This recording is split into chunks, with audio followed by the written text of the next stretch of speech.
আচ্ছা, যে সন্তানগুলা কোরআনের মাহফিল বাদ দিয়ে এত রাত্রে মেলাদ ঘুরতেছে, এই সন্তানগুলা কেন মেলাদ ঘুরতেছে কোন তো? ওরকে মাও যদি বেঁচে থাকে তাহলে মাও জিজ্ঞাসা করেন, কোরআনের মাহফিল বাদ দিয়ে তোমার সন্তান মেলাদ ঘুরলো কেন? তখন ওই মা মুসকি মুসকে হেসে বলবে, ওই যখন আমার পেটটা ছিল তখন আমি গোটা পাড়া ঘুরেছি, ওই পেটের মধ্যে ঘোরনি গরম পাশে বাবা, ওই ভালো জায়গায় বসবি না। এক ছেলে আমার কয়, হুজুর 11 মাস আমার খিদা কম, রোজার মাসে খালি খিদা লাগে, এত খিদা লাগে হুজুর, দেখলি খাওয়ার মন চায়, কারণ কি? আমি তোর মা বাসে আছে, আছে তো মায়ের কাছে যা। ওই মা বলছে, মা রমজান মাসে আমার খিদা বেশি লাগে কেন? 11 মাস তো এত লাগে না। মা বলতেছে, তোর দাদি এই সর্বনাশ করছে, তোর দাদি। রমজান মাসে তুই যখন আমার পেটে ছিলি তখন তোর দাদি আমার সামনে বলতেছে, বৌমা এই বছর রোজা রাখা যাবে না, রোজা থাকলে পেটের সন্তান শুকা যাবে। আমি তো আমার শাশুড়ির কথা রাখতে গিয়ে আমি রোজা রাখিনি, আর রোজা না থাকার কারণে পেটের মধ্যে তুই খাসু, আমিও খাসি, তুইও খাসু। এই জন্য একটা নেপোলিয়ান, একটা খ্রিস্টান বলেছে, ভালো একটা সন্তান যদি চাও তাহলে ভালো একটা মায়ের দরকার। রাসূল বললেন, খাদিজা ফাতেমার ব্যাপারে আপনি কি বলবেন? খাদিজা বলতেছে, ইয়া রাসূলুল্লাহ, আপনি তো জানেন না, জয়নাব যখন আমার পেটের মধ্যে ছিল, জয়নাব দুনিয়াতে আসার সময় আমি প্রসব ব্যথা পাইছি। রোকেয়া যখন আমার পেটের মধ্যে ছিল, দুনিয়াতে আসার সময় আমি প্রসব ব্যথা পাইছি। কুলসুমা যখন আমার পেটের মধ্যে ছিল, দুনিয়াতে আসার সময় আমি খাদিজা প্রসব ব্যথা পাইছি। কিন্তু ফাতেমা যখন আমার পেটের মধ্যে ছিল, আমার পেটের কোনো ওজন আমি বুঝতে পারি নাই। যেই দিন ফাতেমা ভূমিষ্ঠ হলো, ওই আল্লাহর শপথ করে বলতেছে, আমার প্রসবের কোনো ব্যথা না। আমি তাকায় দেখি ফাতেমা তার 2টা হাত দিয়া ইজ্জত ঢেকে দুনিয়াতে আইছে। আমি খাদিজাও পর্যন্ত তার ইজ্জত দেখতে পাই নাই। এর চাইতে জোরে সুবহানাল্লাহ বলা যাবে না? হুজুর সেই দিন থেকে বিশ্বাস করি ফাতেমা সাধারণ কোনো মেয়ে না, ফাতেমা সাধারণ কোনো মেয়ে না। রাসূল চোখের পানি বের করে বললেন, খাদিজা আপনি অসাধারণ একটা মেয়ের কথা বলতেছেন, তাকে আপনি 2 নম্বরে নাম বলতেছেন, কিন্তু আপনি শুনে নেন, আপনার ফাতেমা তো জান্নাতি না, আপনার ফাতেমা তো জান্নাতি না। খাদিজা বলে, রাসূলুল্লাহ আপনার যদি জান্নাতি না হয় তাহলে ফাতেমার খবর কি? রাসূল বললেন, জান্নাতি নারীদের নেত্রী। আপনারা তো সুবহানাল্লাহ বলেন, খাদিজা সুবহানাল্লাহ কবি কি করলেন হুজুর? আমি হলাম 1 নম্বর জান্নাতি, আর আমার পেটের মেয়ে জান্নাতি নারীদের নেত্রী। সর্বপ্রথম আমি আপনার হাত ধরে ইসলাম গ্রহণ করছি, সর্বপ্রথম। আমার যত সম্পদ আল্লাহ দিছিল আমি সব আল্লাহ ফেরত দিছি, আর তাও আমাকে বাদ দিয়ে ফাতেমাকে আল্লাহ জান্নাতি নারীদের নেত্রী দিল। রাসূল বলেন, অসুবিধা কি, মার মেয়ে তো। খাদিজা বললেন, হুজুর পুরুষ মানুষের মধ্যে কোনো সমস্যা নেই, কিন্তু মেয়ে মানুষের মধ্যে আছে। কারণ কোনো মেয়ে মানুষ তলে থাকবি না, সবসময় খালি উপরে থাকার চেষ্টা করি। কথা কন না কেন? আপনার বলেন যে একই বাড়ির বেটার বউ আর শাশুড়ি, কে উপরে থাকবে? চিন্তায় পড়ে গেছে, কিন্তু তাকে বলতে শাশুড়ি তো থাকার কথা, শাশুড়ি থাকার দিন আছে। আমি বলতেছি শোনেন, এই যে আমার মোবাইল করে বলতেছি, এখন যাবো না, কে ডাকতেছে, ভিতর ডাক দাও। আমি আমার বড় মেয়ে মাছের তরকারি পাক করে আমার খাবার দিতে, বুঝলেন? মেয়েরা কিন্তু খাবার দিয়ে কান ফেরা থাকে, দেখি বাপ কিছু কয় কিনা। আমি মেয়েকে খুশি করার জন্য বললাম, মা পৃথিবীর বহু জায়গায় মাছের তরকারিতে ভাত খাই, তোর হাতে মনে হয় মধু আছে মা। আহ, এই কথা যেই কইছি আর এক টুকরা ছিল, ওটাও দিছে। মেয়েটা বলতেছে, আব্বু খাও। আমি দেখলাম আমার মেয়ে তো সেই খুশি, অ্যাঙ্গেল করে তাকা দিকে ওর মাও খালি গাল ফুলে বসে আছে। আমি বললাম, কে গো তোমার কি হচ্ছে?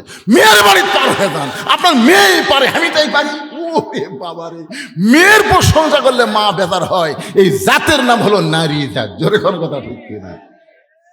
এরা কোনো সময় নিচে থাকবি না। খাদিজা বললেন, হুজুর পাল্টে দেন, আপনি আর আমি ছাড়া কেউ জানি না, এখন থেকে ফাতেমা হবে 1 নম্বর জান্নাতি, আর আমি খাদিজা হব জান্নাতি নারীদের নেত্রী। রাসূল বলে, খাদিজা আমি হলাম ঘোষণাকারী, দেওয়ার মালিক হলো আল্লাহ, আমি হলাম ঘোষণাকারী। মা ইয়ানতিকু আনিল হাওয়া ইন হুয়া ইল্লা ওয়াহয়ুন ইউহা। খাদিজা বলে, রাসূলুল্লাহ তাহলে কোন আমলের কারণে আমাকে বাদ দিয়ে আমার পেটের মেয়ে ফাতেমাকে আল্লাহ জান্নাতি নারীদের নেত্রী বানালো? সে আমলের কথা যতক্ষণ আপনি না বলবেন, আমি খাদিজা আপনার হাত ছাড়ব। এমন ভাবে হাত ধরছে যে কোন আমলের কারণে আমার বাদ দিয়ে আমার পেটের মেয়ে ফাতেমাকে আল্লাহ খাতুনে জান্নাত ডিগ্রি দিল, এটা যতক্ষণ না বলবেন আমি আপনার হাত ছাড়ব না। সঙ্গে সঙ্গে আল্লাহ রাসূল বলেন, খাদিজা জানবার যদি চান তখন আমার দুইটা প্রশ্নের উত্তর দেওয়া লাগবে। এক নম্বর প্রশ্ন হলো, আপনি বলেন তো কত বছর বয়সে ঈমান গ্রহণ করছেন? খাদিজা বলতে যে হুজুর ঈমান যখন গ্রহণ করেছি তখন আমার বয়স হলো 55 বছর। আল্লাহ রাসূল বলে, খাদিজা ঈমান গ্রহণ করার আগে আপনি কি ছিলেন? খাদিজা বলতে ঈমান গ্রহণ করার আগে আমি কাফের ছিলাম। আল্লাহ নবী বলেন, খাদিজা তাহলে আপনার হায়াতের জীবনের 55 বছর আপনি কুফুরে হালে কাটাইছেন। এখন বলেন তো আপনার পেটের মেয়ে ফাতেমা কত বছর বয়সে ঈমান গ্রহণ করেছে? খাদিজা বলতেছে, জান্নাতি জান্নাতি, আমার ফাতেমা জান্নাতি হয়ে জন্মগ্রহণ করেছে। আল্লাহ নবী বললেন, খাদিজা তাহলে 1 নম্বরে আপনি ঠকে গেলেন, 1 নম্বর প্রশ্ন আপনি ঠকে গেলেন। আমার 2 নম্বর প্রশ্ন হলো, আমার মুখে আপনার মুখের সাইজ কেমন, আপনার দাঁতের সাইজ কেমন, আপনার গায়ের রং কেমন, এটা দুনিয়ার কত পুরুষ বলতে পারে? আপনি কি তার হিসাব দিবার পারবেন? খাদিজা বলে, রাসূলুল্লাহ 40 বছর বয়সে যখন আপনাকে স্বামী বলে স্বীকার করলাম, ওই সময় মক্কার সবচেয়ে ধনবতী রমণী আমি ছিলাম। এই ধনবতী রমণী হওয়ার পিছনে কারণ হলো আমার অনেকগুলো ব্যবসা ছিল। এই ব্যবসা চালাইতে গিয়া হাজার হাজার পুরুষের সঙ্গে আমার লেনদেন করতে হয়েছে। আমার নাকের সাইজ কেমন, আমার মুখের সাইজ কেমন, আমার দাঁতের সাইজ কেমন, এটা দুনিয়ার বহু পুরুষ বলবার পারবে। রাসূল বলে, খাদিজা তাহলে দুনিয়ার বহু বহু পুরুষ আপনার নাকের সাইজ, মুখের সাইজ, দাঁতের সাইজ বলতে পারে। এখন বলেন তো আপনার পেটের মেয়ে ফাতেমার নাকের সাইজ কেমন, মুখের সাইজ কেমন, দাঁতের সাইজ কেমন, এটা দুনিয়ার কত পুরুষ বলতে পারে? খাদিজা বলতেছে, রাসূলুল্লাহ পর্দানিশী আমার ফাতেমা জন্মের সময় পর্দা নিয়ে। ফাতেমা বলে, স্বামী গো আপনি কি জানেন আমি সবসময় আল্লাহর কাছে একটা দোয়া করেছিলাম, সেই দোয়া আল্লাহ আমার কবুল করেছে। আলী বলে, ফাতেমা দোয়া কবুল হলো খুশির লক্ষণ, কান্দো কেন? ফাতেমা বলে, স্বামী কি দোয়া করেছি আপনি কি শুনবেন না? আলী বলে, কি দোয়া করেছো? বলে, আল্লাহ যেন আমাকে পর্দার মধ্যে মৃত্যু দেয়। আলী মুস্কি মুস্কি হাসের বলে, পাগলি রে, যে সারা জীবন পর্দার মধ্যে থাকলো তার মৃত্যু তো পর্দার মধ্যেই হবে। আর বাংলাদেশের মেয়েরা পর্দা না মানলেও মরার পরে পর্দা হয়। আমি বাংলাদেশের কথা বলতেছি, আপনাকে গোবিন্দগঞ্জের খবর কি? আমার এলাকার একটা মেয়ে মানুষ মরে গেলে 5 কাপড় দেয়। আপনাদের এলাকার কয়টা দেয়? 5টাই দেয়। যে লোকটার বউ মলো, ওই লোকটা কিন্তু জানে আমার বউ 5টা কাপড় দেওয়া লাগবে। মরার পরে 5 কাপড় দিয়েছে, বাইসে থাকতে কয় কাপড় দিয়েছে জানে না। লাশটা যখন খাটনি থাকছে তখন ওই একজন বলছে, এই মেয়ে মানুষের লাশ দেখা যায় না, খাটনি ঢাকো। একজন চাদর নিয়ে এসে গোটা খাটনি দিয়েই থাকছে। ফেরেশতা বলতেছে, আল্লাহ এই মেয়েটা যখন জীবিত আসলো গোটা বাউস্তা গ্রামের সবাই একসেনে, তো মরার পরে 5 কাপড় দিয়ে খাটনি আবার চাদর দিয়ে ঢাকলো, কারণ কি? আল্লাহ বলে, ওই দেশের নাম বাংলাদেশ রে, ওই দেশে জীবিত অবস্থা মেয়েরা পর্দা না করলেও মরার পরে করে রে, মরার পরে। আপনার বলেন তো পর্দা কি মরার পরে না মরার আগে? আরো জোরে কন। আমার মায়েরা শোনেন, মরার পরে 5 কাপড় দিয়ে খাটনি ঢাইতে কোনো লাভ নাই। জীবিত অবস্থায় পর্দা করেছেন ফাতেমা, শুধু জীবিত অবস্থায় করে নাই, পর্দার মধ্যে যখন মৃত্যু চাইছে আল্লাহ সেইটা কবুল করেছে। আলী বলছে, ফাতেমা আল্লাহ দোয়া কবুল করেছে, কান্দো কেন? ফাতেমা বলে, স্বামী গো এই মৃত্যুটা কবে হবে আপনি কি জানেন? আলী বলতে যে, ফাতেমা মৃত্যুর খবর দুনিয়ার কেউ জানে না। আপনারা বলেন তো কে কখন মরবে এটা কি জানেন? আলী বলতেছেন, ফাতেমা মৃত্যুর খবর কেউ কোনোদিন বলতে পারবে না। ফাতেমা বলে, স্বামী গো আল্লাহ যদি জানায় তাহলে কি বলতে পারবে? আলী বলতেছেন, সেটা কারো কারো ক্ষেত্রে যদি আল্লাহ জানায় তাহলে বলতে পারবে। যালিকা ফাদলুল্লাহি ইউতিহি মাইয়াশা আল্লাহু যুল ফাদলিল আযীম। আল্লাহু আকবার। ফাতেমা বলে, স্বামী গো আল্লাহ পাক আমারে জানাইছে আজকে গভীর রাত্রে ফাতেমার মৃত্যু হবে। গাছের গোড়া কাটলে গাছটা যেমন পড়ে যায়, হযরত আলী তেমনি পড়ে গেলেন ঘরের মাঝায়। ফাতেমা মুস্কি মুস্কি হাসতেছে। স্বামীর পড়া দিকে ফাতেমা হাসার কারণ হলো আপনি হলেন আসাদুল্লাহিল গালিব, আপনি হলেন আনা মাদিনাতুল ইলমি ওয়া আলী বাবুহা। পৃথিবীর সমস্ত আলিমের চাইতে বড় আলিম হলো হযরত আলী। জোরে কান সুবহানাল্লাহ। পৃথিবীর সমস্ত বীরের চাইতে বড় বীরের নাম কি? তাহলে জ্ঞানের দিক দিয়ে কয় নম্বর? বীরের দিক দিয়ে। আর বউ মরার কথা শুনে এরকম সিট পাটাং হয়ে পড়ে গেছে, এটা কয় নম্বর? ফাতেমা মুস্কি মুস্কি হাসতেছে স্বামীর পড়া দেখে। আপনি এভাবে পড়ে গেলেন। আপনি জানেন না এই দুনিয়া থাকার জায়গা না, এই দুনিয়াতে আসলে যাইতে হবে। কোন বনেরই পাখি তুমি, এই ছেলেরা যারা পারো তারা আমার সাথে হু হু করো। কোন বনেরই পাখি তুমি, আইলারে কোন বনে, আবার কোন বনেতে যাইতে হবে, পড়ছে নাকি মনে? মনে পড়তেছে? আমার হীরামন পাখি, আমার প্রাণ প্রাণ পাখি, তোরে কোথায় রাখি পাখি রে, সবই মিশে আর ফাঁকি। বলো বাবা, মিশে মায়ায় বন্দি থাইকা, মিশে মায়ায় বন্দি থাইকা করলাম কত খেলা, পশ্চিমে তাকায় দেখো ডুইবা গেছে বেলা, পাখি রে সবই মিশে আর ফাঁকি। এক পলকের নাই ভরসা, এক পলক, ধরে বলেন কয় পলক? এভাবে তাকায়, এই দিকে তাকাবার পারবেন না, তারও ভরসা নাই। এক পলকের নাই ভরসা, মিশে সকল আশা, কখন বুঝি দারুণ ঝড়ে ভাঙবে তোমার বাসা, পাখি রে সবই মিশে আর ফাঁকি। আমার হীরামন পাখি, আমার প্রাণ প্রাণ পাখি, তোরে কোথায় রাখি পাখি রে, সবই মিশে আর ফাঁকি। ওগো স্বামী, আপনি কি জানেন এই দুনিয়া থেকে বিদায় নেওয়ার পর আমার 3টা চাওয়া আপনাকে পুরা করা লাগবে। হযরত আলী কান্দের বলে, ফাতেমা দুনিয়ার জীবনে গরিব ছিলাম বলে তোমার কিছুই পুরা করতে পারলাম না। এমন একটা গরিবের সঙ্গে তোমার বাবা বিয়ে দিস। দুনিয়ার বহু ধনী ধনী যুবক তোমাকে বিয়ে করতে চাইছিল, কিন্তু আল্লাহর নবী আমার সঙ্গে তোমার বিয়ে দেওয়ার পর দুনিয়ার জীবনে তোমার কোনো চাহিদা পুরা করতে পারি নাই। মরার পরে তুমি কি চাইবা ফাতেমা? ফাতেমা বলে, 1 নম্বর চা হলো রাতের অন্ধকারে মৃত্যুবরণ করব, রাতের অন্ধকারেই আমাকে দাফন করা লাগবে, দিনের আলোতে আমার পর্দার খেলাপ করবেন না। আমার 2 নম্বর চা হলো আমার কোনো জানাজার ব্যবস্থা করবেন না। আমার 3 নম্বর চাহিদা হলো আমার লাশটা খাটনিতে তুলবেন না। আমি ফাতেমা হিসাব করে দেখলাম বর্তমানে আমার খাটনি কান্দে নেওয়ার 4 জন মানুষ দুনিয়াতে নাই। আমার বাবা যদি দুনিয়াতে জীবিত থাকতো, মরা মেয়ের লাশের খাটনি বাবা কান্দে নিবার পারতো। আমার হাসান হোসেন যদি বড় হইতো, মায়ের লাশের খাটনি কান্দে নিবার পারতো। কিন্তু এত ছোট হাসান হোসেন, 6 মাস আগে আমার বাবা দুনিয়া থেকে বিদায় নিয়েছে। আপনি শুধু আমার দেহখানা কান্দে করে নিয়ে ওই জান্নাতুল বাকির পূর্ব কোণায় সবুজ রঙের বাতি জ্বলবে, ওই বাতি বরাবর আমাকে দাফন করে দিবে।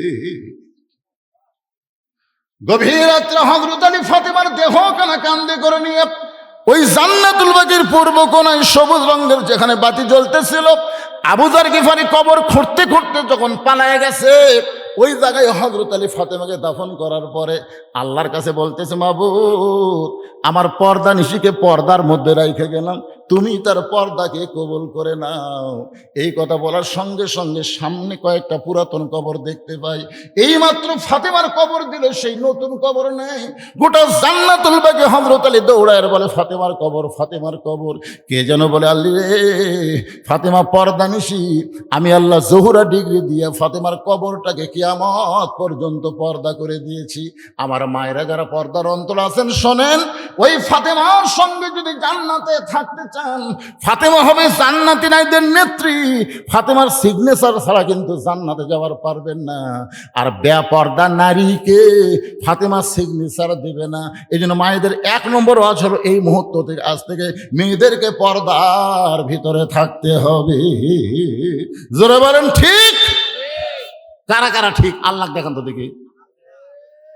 মাশাআল্লাহ, হাত নামান। এ জায়গাতে একটা মারাত্মক ওয়াজ আছে, হাত তো তুললেন।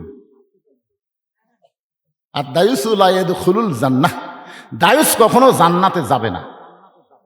সাহাবারা বললেন দায়ুস কোন নারী? রাসূল বলেন নারী না, ওই সকল পুরুষ যাদের অধীনে নারীরা পর্দা করে না। এখন আপনার বলুন তো, আমি বগুড়া থেকে এসে গোবিন্দগঞ্জে আপনার বউ পর্দা করাবার পারবো? বহু লোক বলে হুজুর যা করেন করেন, পর্দার কিন্তু ওয়াজ করবো। তা আমার পর্দার ওয়াজ দিয়ে আপনার বইয়ের পর্দা হবে? এই জন্যে আপনাকেই পর্দার ওয়াজ করা লাগবে। লাঠি লিয়া ধরে কেন কি লিয়া? যখন সোজা আঙ্গুলে ঘি উঠবি না তখন কি হাঙ্কি পাঙ্কি? আমার তাহের ভাই কি কইছে, হাঙ্কি পাঙ্কি চলবি, সোজা আঙ্গুলে উঠতেছে কি করবেন? এ কথা বল না কেন? নিজের বিবিকে পর্দার মধ্যে রাখবেন। যে মেয়েকে কোনো বিয়ে দেন নাই, মেয়েকে পর্দা শিক্ষা দিবেন, পর্দার মধ্যে রাখবেন। যদি আপনার বাপ মা আগে মারা যায়, আপনার বোন যদি আপনার অধীনস্থ থাকে বিয়ে হওয়ার আগ পর্যন্ত, ওই বোনকেও পর্দার শিক্ষা দিয়ে পর্দার মধ্যে রাখা লাগবে। জোরে কোন ঠিক কিনা? কথা বলেন। যদি না করবার পারেন তো বুঝতেছেন, হাত তো তুললেন, পারবেন, চেষ্টা করবেন ইনশাল্লাহ। আগামীকাল থেকে হাজারের মায়ের দিয়ে খেয়াল থবেন। খালি বিয়া খেয়াল হওয়ার কারণে আদম নবীর অবস্থা কি? আল্লাহ যখন জান্নাত থেকে বের করে দিচ্ছেন আদমকে, আল্লাহ আমার কোনো দোষ নেই, আপনি আমার খামাখা জান্নাত থেকে বের করে দিচ্ছেন। আল্লাহ বলে আদম আসলেই তোমার দোষ নেই, কিন্তু তোমার একটা মারাত্মক ভুল আছে। বলে কি ভুল? তুমি হাওয়ার দিকে খেয়াল করোনি। তুমি তো হাওয়ার দিকে খেয়াল রাখতে, তাহলে হাওয়া গন্ধম গাছের কাছে যাওয়ার পারতো না। হাওয়ার দিকে খেয়াল রাখলে হাওয়া শয়তানের ওয়াজ শুনবার পারতো না। হাওয়ার দিকে খেয়াল রাখলে হাওয়া ওই গন্ধম শরবত করে তোমাকে খাওয়ার পারতো না। তুমি খেয়াল করছো? তো বইয়ের দিকে খেয়াল করার দরকার আছে না? কথা কর না কেন? মেয়ের দিকে খেয়াল করার দরকার আছে না নাই? এগুলো খেয়াল করবেন, পর্দার মধ্যে রাখবেন, পর্দার ওয়াজ শেষ। এবার চলে আসি মূল আলোচনায়। আত্তাকুল্লাহ হাক্কা তুকাতিহি ওয়া লা তামুতুন্না ইল্লা ওয়া আনতুম মুসলিমুন। আব্দুল্লাহ বলতেছে, দুনিয়ার সবাই যখন ঘুমাইছে, আমার বাবা চুপি চুপি আমার ঘরের দরজা গেছে, আমাকে ডাক দে আব্দুল্লাহ। আমি ঘুমতে চেতন পেয়ে দরজা খুলে দেখি বাবার হাততে একটা পাঞ্জাবি। আমি খুশি হয়ে বললাম, বাবা, ও বাবা, আমি বাইতুল মাল থেকে একটা পাঞ্জাবি পাইছি বাবা, আপনি গভীর রাত্রে আমাকে আর একটা দিবে রাখছেন? ওমর ফারুক আল্লাহর কোরআন থেকে বললেন, ইন্নাল্লাহা ইয়ামুরুকুম আন তুআদ্দুল আমানাতি ইলা আহলিহা ওয়া ইযা হাকামতুম বাইনান নাস আন তাহকুমু বিল আদল। জোরে আল্লাহু আকবার। আব্দুল্লাহ রে, এই পাঞ্জাবিটা আমার ভাগে পড়ছে, এখন তুই বল, এই খাটো পাঞ্জাবি গাওয়াত দিয়ে আমি আগামীকাল ইমামতি করলে কেমন দেখায়? কারণ মুসল্লিরা খাটো পড়ুক সমস্যা নাই, কিন্তু হুজুরের সমস্যা নাই।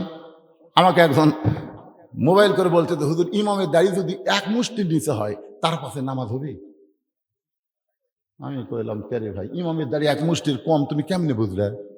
আমি দূর থেকে মাফ করছি হুজুর, ইমামের দাড়ি, আর দূর থেকে আমি মুঠ দিয়ে মাপিছি, মনে হয় খাটো হবে।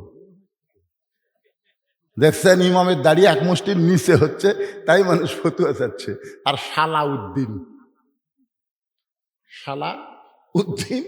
একজন দাড়ি মোচ চাঁচা ব্যক্তিকে জাতীয় ইমাম কছে। ধরে কোন কথা ঠিক না? সালাউদ্দিন রাখলি নেই।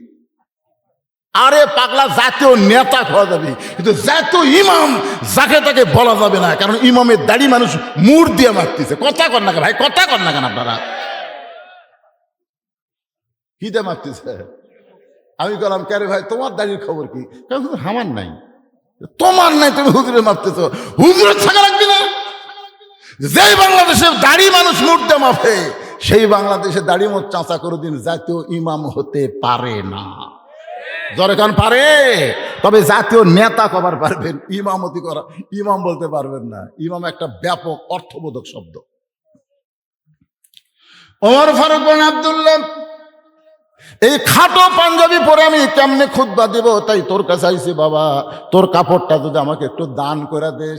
আব্দুল্লাহ বলে, গভীর রাত্রে আমার অংশটুকু আমার বাবাকে দান করে দিয়া বাবার পিছনে পিছনে আমি রওনা দিলাম। বাবা ঘরের মধ্যে ঢুকে তার পাঞ্জাবি আমার পাঞ্জাবি একত্র করে সেলাই করে লম্বা জুব্বা বানায়া সেই জুব্বা পরে খুতবা দেয়। এখন বলো বাবার খুতবা শোনা যায় কিনা যায়? সমস্ত সাহাবীরা চিল্লায় বলে, আল্লাহর কোরআন দিয়ে যখন রাষ্ট্র চলবে, আত্তাকুল্লাহ হাক্কা তুকাতি এমন ভাবে অর্জন হবে, এমন ভালো মানুষকে মুসলমানেরা নেতা হিসাবে দেখতে পাবে। ভালো নেতা যখন দেখবেন, তখন মুসলমান হয়ে মরা কিন্তু কঠিন না। আপনারা বলেন তো, কোন ইবাদত না করলে মুসলমানিত্ব থাকে না? জানেন না? লা সলাতা লা দীনা, যার নামাজ নেই তার কোনো ধর্মই নেই। কেবাদান মাগরিব এসে পড়ছেন, এদের বাবা বলতেছে মাথা সকালে হবে না তো, চেহারা তো কি যেন কয়।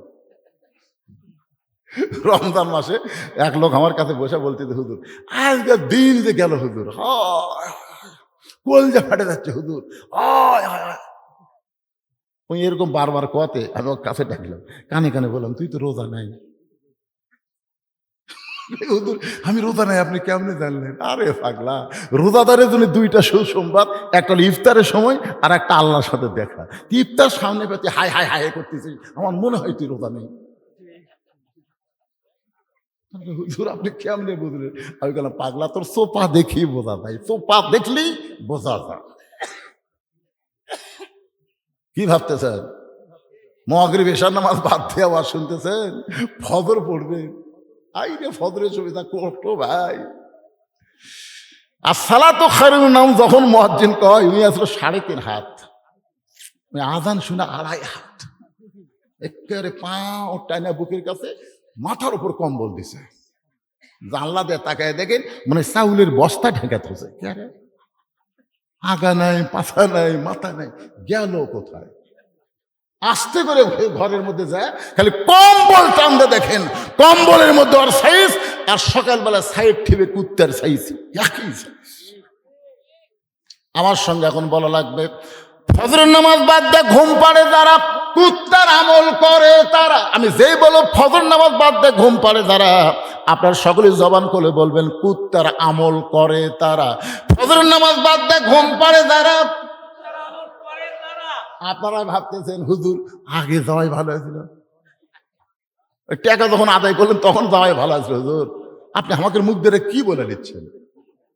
ভাইজান শোনেন, যদি খালি মনে মনে তওবা করেন আর যদি নিয়ত করেন আজ থেকে ইসলাম বাঁচাবার জন্য, মুসলমানিত্ব রক্ষা করার জন্য একটা ওয়াক্ত নামাজ বাদ দেব না, এই নিয়ত করার সাথে সাথে যত নামাজ না পড়ার পাপ হয়েছে আল্লাহ সব মাফ করে দিবার পারে। ধরে কারণ পারে কি পারে না? ধরে কারণ পারে কি পারে না? মসজিদের উন্নয়ন কল্পে মাহফিল। মসজিদের উন্নয়ন মানে কি? টাকা আদায় করা না, মুসল্লি আদায় করা, মুসল্লি আদায়। আপনারা এই বাউস্তা গ্রামের যারা মাহফিল করতেছেন, এই গ্রামে 2টা মসজিদ তো, হ্যাঁ আবার কি ফতুয়া নাকি? ফতুয়া এই গ্রামের যারা মসজিদের উন্নয়ন কল্পে মাহফিল করতেছেন তারা কারা কারা একটু হাত তোলেন তো বাবা।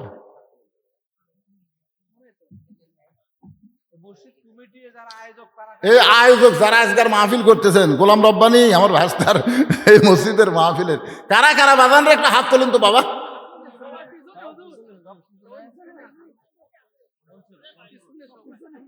ও আচ্ছা, পিছনে। আচ্ছা, এই যারা দাঁড়িয়ে আছে এরা কোন এলাকার? ময়না ফাঁকিরা তোমরা বসলেন না? না না বসুক, না বসুক। এখন ঘড়ির দিকে তাকিয়ে দেখেন 12:30 বাজবে, এখন আর বসার কি দরকার? এরা এতগুলো স্বেচ্ছাসেবক, মাশাআল্লাহ। আচ্ছা তোমরা কোন গ্রামের বাদান? এ হাত তোলো না কেন? বাউস্তা গ্রামের কার হাত তোলো দেখি। তাহলে এর মধ্যে মাত্র 5 জন। আর বাইরে থেকে যারা আছেন তারা কারা কারা একটু হাত তোলেন তো দেখি। লিল্লাহু আকবার। আমার গোলাম রব্বানি ভাস্তা বলল, চাচা আজকে আমাদের এলাকায় কয়েকটা মাহফিল হচ্ছে, আমি বড় লজ্জিত, আপনি যাচ্ছেন ঠিকই কিন্তু জনগণ পাবেন না। আসলেই তাই, গ্রামের মানুষই নাই, বাইরে থেকে যদি আমার আজকে আপনারা না আসতেন আমার যে কি হতো ভাই। সব লোক বাইরে থেকে যাচ্ছে রে। আল্লাহ বলেছেন ওয়ালা তামুতুন্না ইল্লা ওয়া আনতুম মুসলিমুন,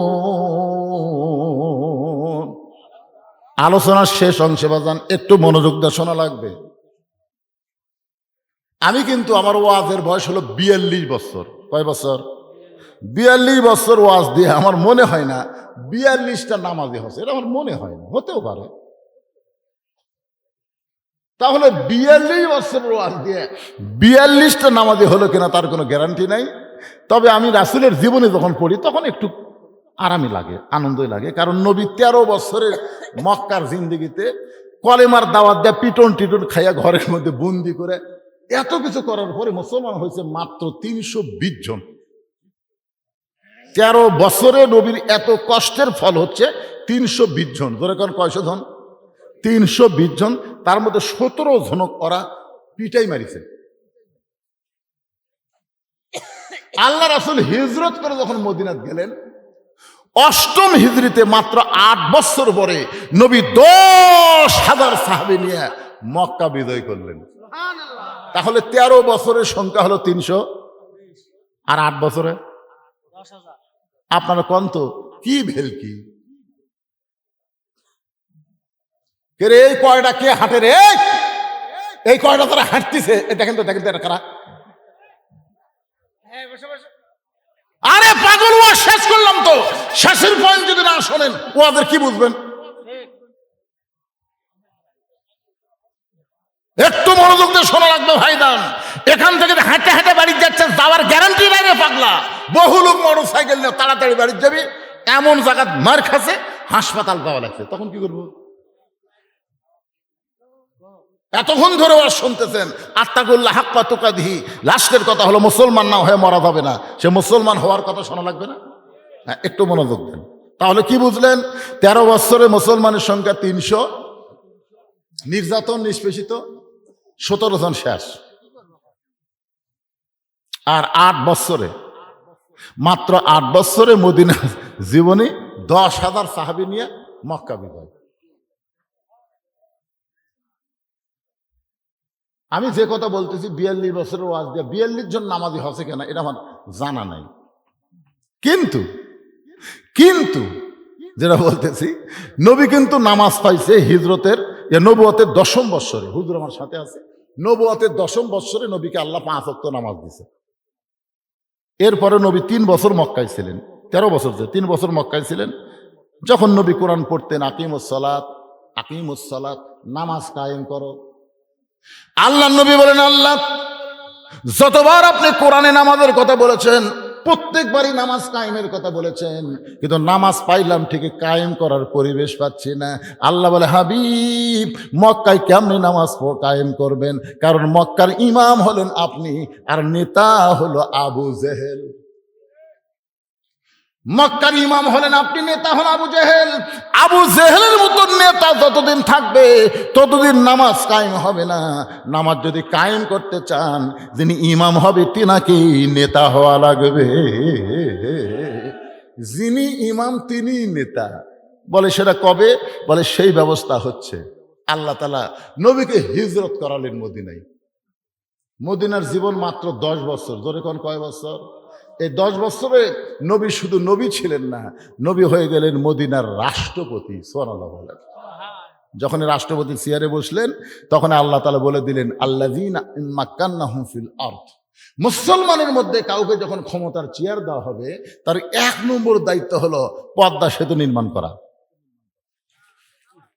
রাস্তা 4 লাইন করা, বাল্য বিয়ে বন্ধ করা, মাদকমুক্ত সমাজ গঠন করা। না, এগুলো সবই নম্বর থাকতে পারে, তবে 1 নম্বর দায়িত্ব হলো আকামুস সালাত, নামাজ কায়েম করা। নামাজ যদি কায়েম হয়ে যায় লাভটা কি? আল্লাহ বললেন, ইন্নাস সালাতা তানহা আনিল ফাহশাই ওয়াল মুনকার। একমাত্র নামাজে পারে মানুষকে যাবতীয় বেহুদা এবং খারাপি কাজ থেকে বাঁচাই দিতে। আমাদের প্রত্যেকটা যুবকের হাতে একটা করে মোবাইল আছে না নাই? এটা কি বাটন মোবাইল? তো যেই মোবাইল আছে, এই ছেলেটা যদি এশার নামাজ পড়ে ঘুমাতে যায়, এশার নামাজ পড়ে যখন ঘুমাতে যায়, ও মোবাইলের কিছু দেখতে চাবে, কিন্তু ওর চোখ খালি বারবার ভালো জিনিসের দিকে নিয়ে যাবে। কারণ এশার নামাজ পড়েছে, সঙ্গে সঙ্গে তার ইমানের মধ্যে আল্লাহ একটা ভয় দিয়েছে।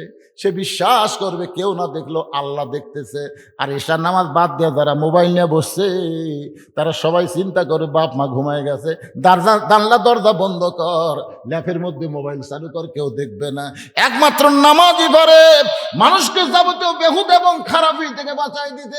এরপর আল্লাহ বললেন, ফালিয়াবুদু রাব্ব হাযাল বাইত আল্লাযী আত'আমাহুম মিন জু'ইন ওয়া আমানাহুম মিন খাউফ।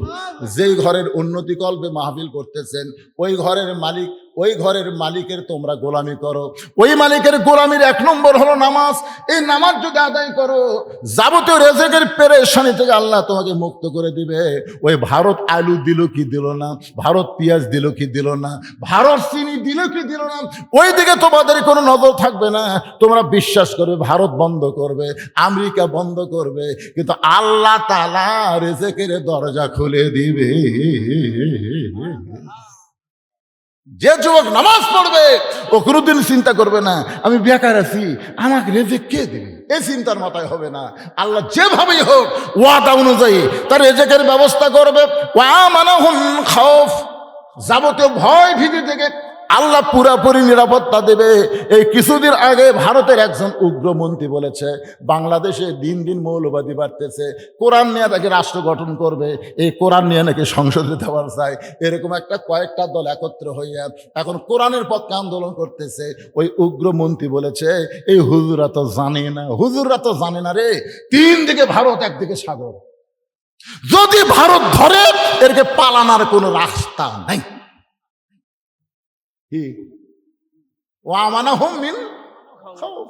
আপনার ভিতরে যদি নামাজ থাকে, আপনি ওই চিন্তা করবেন, আপনার ইমান বলে দিবে তিন দিকে ফেরাউন, একদিকে সাগর। মুসাকে বলতেছে ফেরাউন, মুসা ভালোই তো দৌড়ালি, এখন তিন দিকে আমরা লাঠি সটারে খাড়া হয়ে আছি, আর তুই যেদিকে দৌড়াচ্ছিস সামনে তোর সাগর, তোর তো রাস্তা নাই, যাবো কোন দিক দিয়ে? আপনারা কি মনে করেন মুসা নবীর রাস্তা নাই? জোরে করে আছে না নাই? হাসবি আল্লাহু নিমাল ওয়াকিল অনিমাল মাওলা অনিমান নাসির।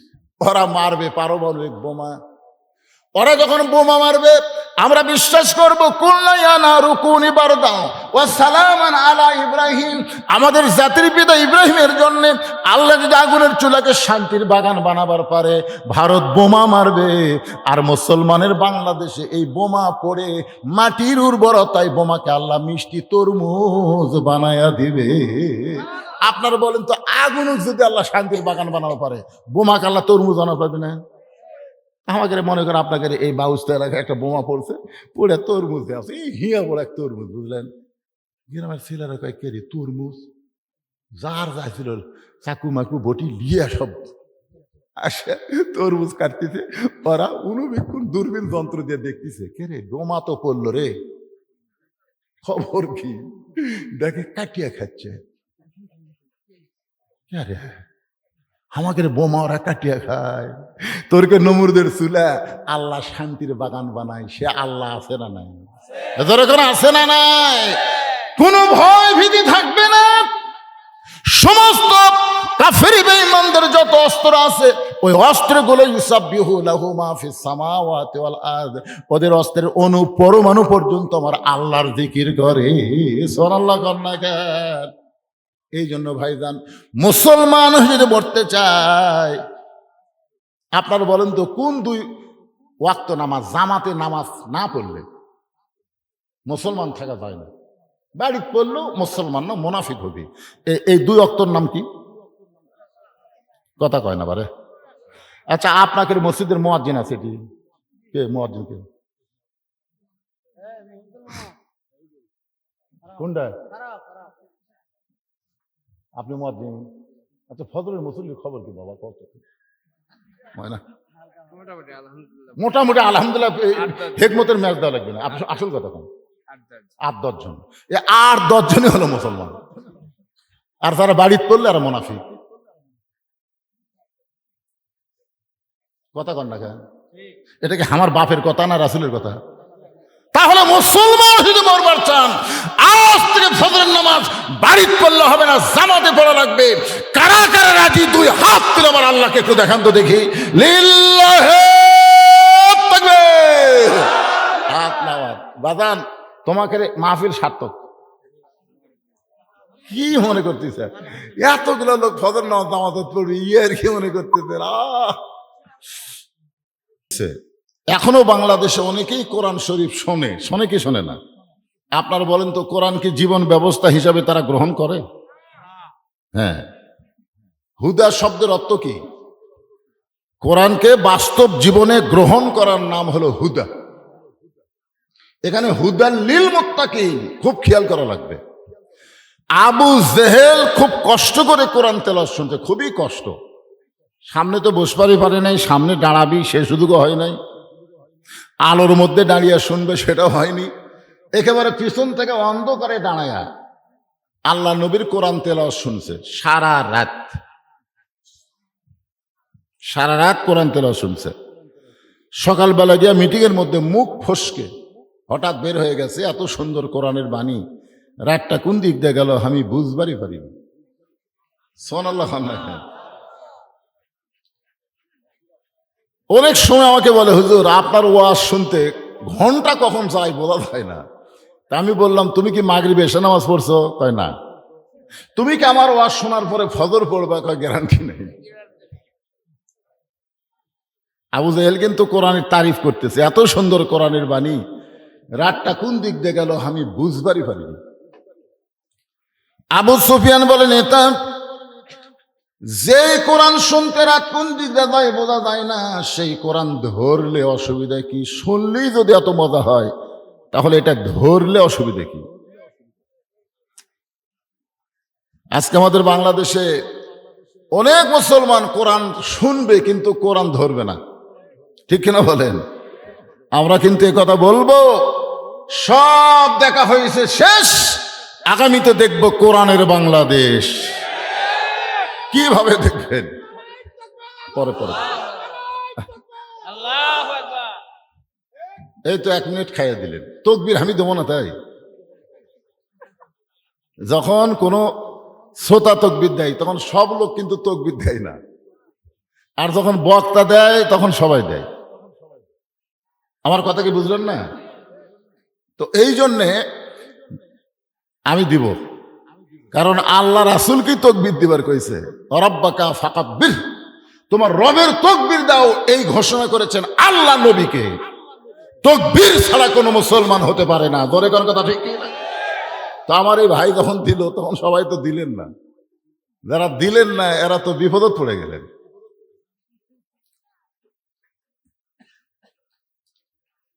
আমাদের যারা বাংলাদেশি মুসলমান শতকরা কত ভাগ দেখছেন? কে বলতেছে 90 কছে, তারপর 93, 95, 96 হয়ে গেছে। আমরা পরকারগুলো ধরতেছি না, 90 ধরলাম। 100 জনের মধ্যে 90 জন মুসলমান এই বাংলাদেশে।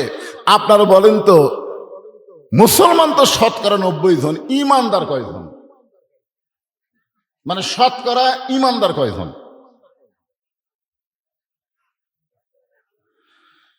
আল্লাহ কোরআনে বলেন, ওয়ামিনান নাসি মান ইয়াকুলু আমান্না বিল্লাহি ওয়া বিল ইয়াউমিল আখির ওয়া মা হুম বিমুমিনিন।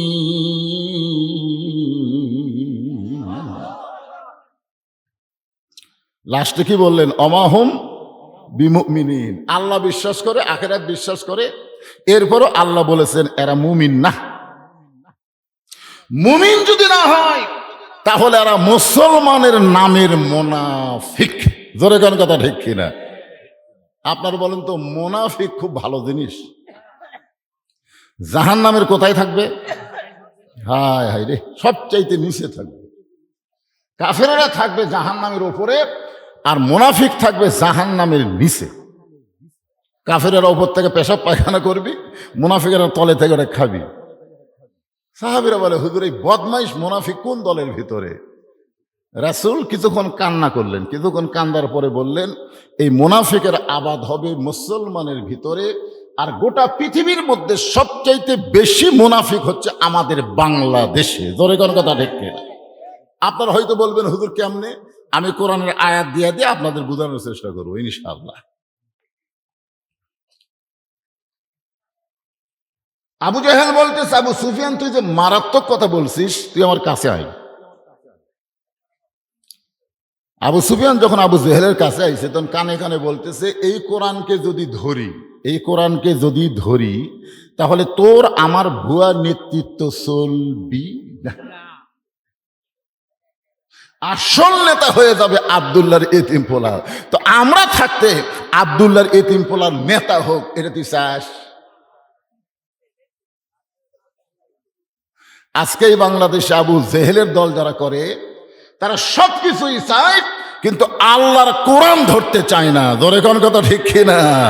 হ্যাঁ, কোরআন খালি সোনার কিতাব না বাজান, এটা ধরা লাগবে। যার কারণে আল্লাহ বলেছেন সামিনা ওয়া তাআনা, খালি শুনলে হবে না, এটা গ্রহণ করা লাগবে। এই কারণে আল্লাহ বললেন, ইয়া আইয়ুহাল্লাযীনা আমানুত্তাকুল্লাহা হাক্কা তুকাতিহি ওয়া লা তামুতুন্না ইল্লা ওয়া আনতুম মুসলিমুন। আপনারা দেখেন তো, এখানে মুসলমান শব্দটা কখন বলছে আল্লাহ? আগে বলছে আমাকে যারা বিশ্বাস স্থাপন করেছ মুমিন, এরপর আল্লাহ বললেন আত্তাকুল্লাহ, এরপরে বললেন হাক্কা তুকাতিহি, এরপরে বললেন ওয়ালা তামুতুন্না ইল্লা ওয়া আনতুম মুসলিমুন, মুসলমান না হইয়া মরিও না। তার মানে বাংলাদেশে আমরা শতকরা 90% মুসলমান, আমাদের কি লক্ষ্য করে আল্লাহ বলতেছেন মুসলমান না হইয়া মরো না। এখান থেকে বোঝা গেল মুসলমান দাবি করা সহজ, কিন্তু মুসলমান হয়ে মরা বড় কঠিন। ধরে কোন কথা ঠিক কি না? আমরা খালি দাবির মধ্যেই থাকবো, কি খালি দাবি?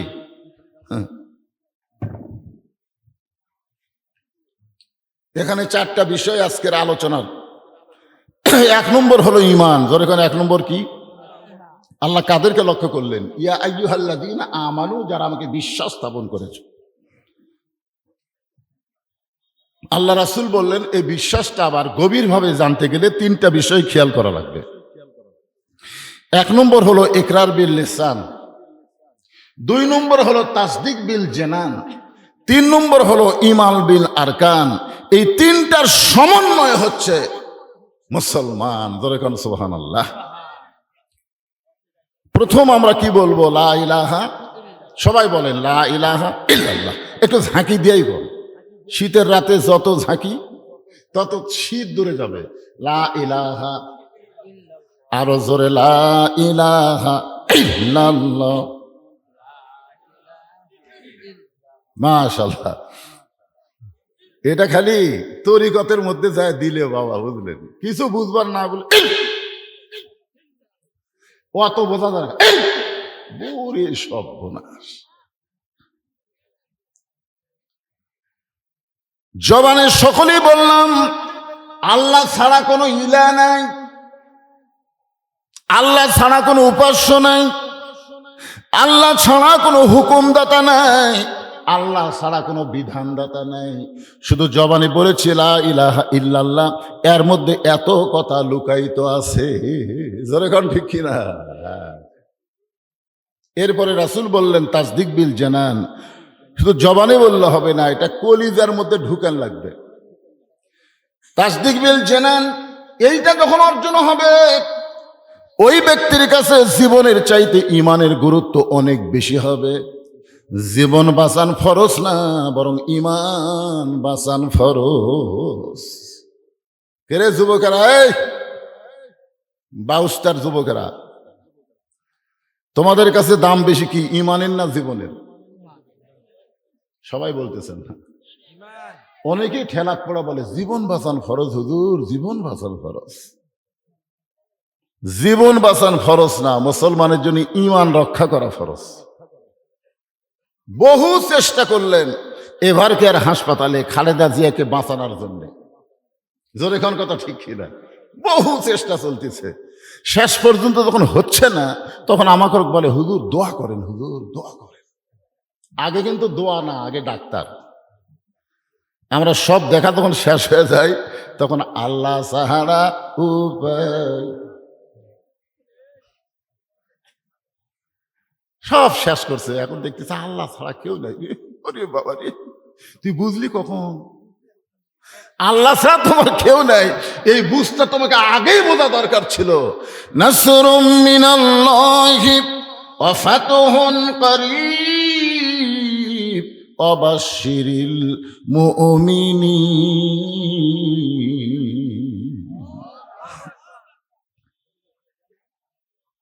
এখন দোয়া চলতেছে গোটা বাংলাদেশ, দোয়া।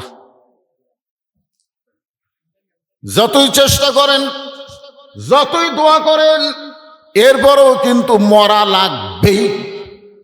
লাগবে না? দোয়া দিয়ে কতদিন বেঁচে থাকবেন? এক নেতা আমাকে বলল, হুজুর দোয়া করেন খালি ভোট পর্যন্ত বাঁচুক, হুজুর ভোট পর্যন্ত বাঁচুক, তারপর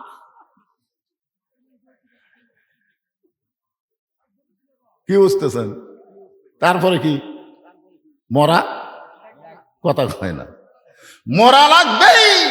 আপনি যতই চেষ্টা করেন আপনি আপনার জীবন বাঁচাবার পারবেন না, কিন্তু একটু যদি চেষ্টা করেন আপনি আপনার ঈমান বাঁচাতে পারবেন।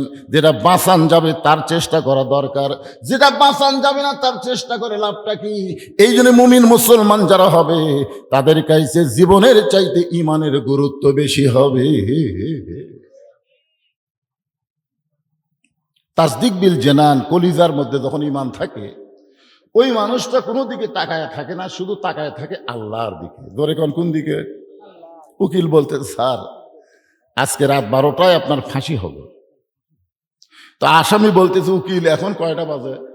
বলে এখন বাজতেছে 9:30। আলহামদুলিল্লাহ, এখন 2.5 ঘন্টা। উকিল চিন্তা করে 2.5 ঘন্টা পর তার ফাঁসি হবে, তাই আল্লাহর শুকরিয়া আদায় করতেছে। উকিল 2.5 ঘন্টা কি করব? বরং 2 ঘন্টা ঘুম পাড়বো, যদি চেতন না পাই তুমি আমারে ডাক দিও। 2.5 ঘন্টা বসে থাকে কি করব? 2 ঘন্টা ঘুম পাড়বো, চেতন না পাইলে ডাক দিও। উকিল চোখের পানি বের করে চিন্তা করে, ফাঁসির কারণে লোকটা পাগল হয়ে গেছে। ফাঁসির কন্ডম সেল থেকে উকিল যখন বাইরে যায়, আল্লাহর প্রতি ভরসা করা আসামি আল্লাহুম্মা বিসমিকা আমুতু ওয়া আহইয়া, ঘুমায় গেছে। 2 ঘন্টা পরে উকিল দেখতে আইছে খবরটা কি, আইসা দেখে নাক ডাকে ঘুম পাড়তেছে। উকিল কই, কে রে? 8 ঘন্টা পর তার ফাঁসি হবি, এইভাবে ঘুম পাড়তেছে। পাও নড়াইছে, লাভ ধরে বলতেছে, উকিল সময় কি হয়েছে? কয় না স্যার, এখনো 8 ঘন্টা আছে। আলহামদুলিল্লাহ। ওযু করে 2 রাকাত নামাজ পড়ে, কোরআনের সূরা মুলক মুজাম্মিল তেলাওয়াত করে, ফাঁসির কন্ডম সেলের মধ্যে সবচাইতে ভালো পাঞ্জাবি পরে মাথা শিরোনো দিয়ে হাসরায় বলে, উকিল চলো যাই। উকিল কান্দার বলে, স্যার আপনি কি শ্বশুর বাড়ি যাবেন? আপনার ফাঁসি হবে, আপনি আনন্দ নিয়ে কোথায় যাবার চান? তাসদিক বিল জানান, কলিদার ঈমান বলে, উকিল রে ফাঁসি হবে আমার, তুমি কেন কাঁদতেছ? ফাঁসির মাধ্যমে আল্লাহ 8টা জান্নাতের দরজা খুলে দিবে। তুমি বলতেছ আমার ফাঁসি হবে, কিন্তু আমার ঈমান বলতেছে ওয়ালা তাকুলু লিমান ইউকতালু ফি সাবিলিল্লাহি আমওয়াতুন বাল আহইয়াউ ওয়ালাকিন লা তাশউরুন।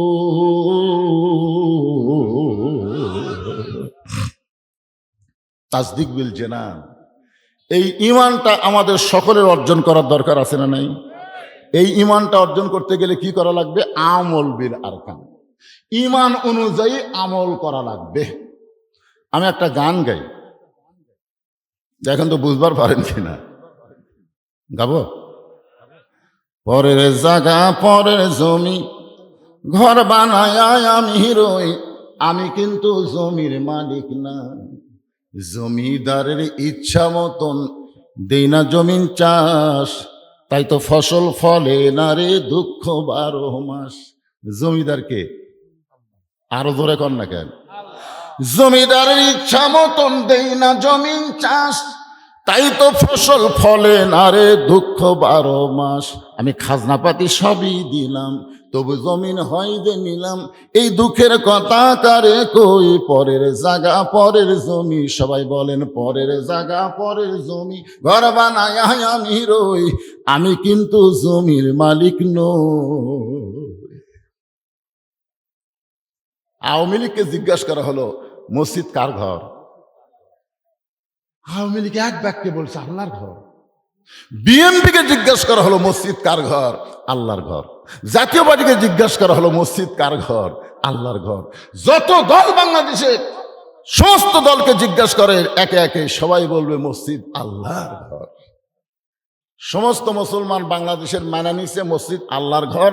এই জন্য মসজিদের মধ্যে কোনো নীতি চলে না, একমাত্র আল্লাহর নীতি চলে। জোরে কোন ঠিক কিনা? নিজের চোখে দেখছি ভাই, ডান পাশে আওয়ামী লীগ, বাম পাশে বিএনপি, মাঝখানে জামাত। হুজুর আসেনি, তখন সামনে যা ইমাম কে হবে? আমার নিজের চোখে দেখা। আওয়ামী লীগ বলতেছে সামনে যা, করছে আপনি বড় দল সামনে, মসজিদের মধ্যে দল চলবি, আমরা দুইজন কাতার সোজা করবো, তুই আমাকে নেতা ইমাম হবি। আমি জামাত, আরে পাগলা, আমি আওয়ামী লীগ, তুই জামাত, তুই বিএনপি, ওটা হলো বাইরের কথা, ভিতরের কথা। আমরা তিন ভাই একসঙ্গে নামাজ পড়তে চাই। আপনারা বলেন তো, মসজিদের মধ্যে আওয়ামী লীগ, বিএনপি, জামাত, জাতীয় পার্টি ভাঙ্গায় এক কাতার হয়, আর মসজিদ থেকে বের হলে এক এক দল এক এক রকম নীতি প্রকাশ করে। কারণ কি? কারণ মসজিদ আল্লাহর ঘর মানে লিছে, কিন্তু গোটা বাংলাদেশ যে আল্লাহর, এটা এখনো মানবার পারেনি। লোকদের দেখাচ্ছে, ওই যে দেখতেছেন না হুজুর, ও যে সামনে যে দেখতেছেন ওরা আমার হুজুর, ওর সাইডে যে দেখতেছেন ওরা আমার ভাইয়ের, পিছন দিকে যা দেখবেন এগুলো আমি কিনছি হুজুর, এই সাইডে হলো আমার ব্যবসাদার। এলাকার মধ্যে পাওয়া দেওয়ার জায়গা কারো নেই। তো সবাই যদি তোমাকে হয় তাহলে আল্লাহর। হুজুর আল্লাহরা দেখবার গেলে 2 মিনিট হাঁটা লাগবে। 2 মিনিট হাঁটা হাঁটা মসজিদের কাছে নিয়ে যা বলতে, হুজুর এখানেও আল্লাহর কিছু ছিল না, আমার চাচা আল্লাহ 10 শতক দান করছে, আর আমার টাকা পয়সাটা আল্লাহ ঘর বানিয়ে দিয়েছে। ফেরেশতারা বলতেছে আল্লাহ দেশের নাম কি, যেই দেশে ওর চাচা তোমাকে জায়গা দিলে জায়গা হয়, আর ওরা টাকা দিয়ে তোমার ঘর বানিয়ে দেয়, এই দেশের নাম কি? আল্লাহ বলতেছে ওই দেশের নামই হলো বাংলাদেশ রে। ওই দেশে আমি আল্লাহর চাইতে গরিব কেউ নাই, আমি আল্লাহর কোরআনের চাইতে গরিব কোনো শিক্ষা নাই। মুসলমান, যেই কোরআনের তাফসীর শুনতে এসেছেন, এই কোরআন সম্পর্কে আমাদের একটা ধারণা থাকা দরকার। ধরে কোন কথা ঠিক কিনা? আল্লাহ ইমানদারকে লক্ষ্য করে বললেন আত্তাকুল্লাহ, ভয় করতে হবে আল্লাহর। জোরে বলেন ভয় করতে হবে কার? একটু বলেন তো, বর্তমান যে পরিবেশ চলতেছে, এই পরিবেশে আমরা ভয় করতেছি কার?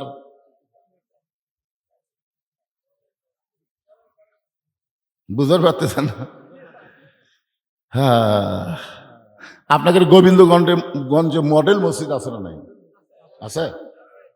তা আপনি মডেল মসজিদের সামনে কাতারে জোহরের নামাজ আদায় করবেন, এই নিয়তে আপনি মসজিদে যাচ্ছেন, কিন্তু মসজিদের দরজা দিয়ে খেয়াল করে দেখেন আপনার পায়ের মধ্যে 2000 টাকার জুতে। আপনি সত্যি করে বলেন তো, আল্লাহর ভয়ে জুতা দরজা থুয়ে আপনি সামনে কাতারে যাবেন? আপনি সত্যি করে বলেন, বর্তমান যে পরিবেশ চলতেছে, এই পরিবেশে আপনি আল্লাহর ভয়ে জুতা দরজা থুয়ে সামনে কাতারে যাবেন? তাহলে কি করবেন? জুতা হাতত নেবেন। যেই দরজার থেকে আপনি জুতা হাতত নিলেন, ইমান দিয়ে বলেন তো আপনি কার ভয়ে জুতা হাতত নিলেন?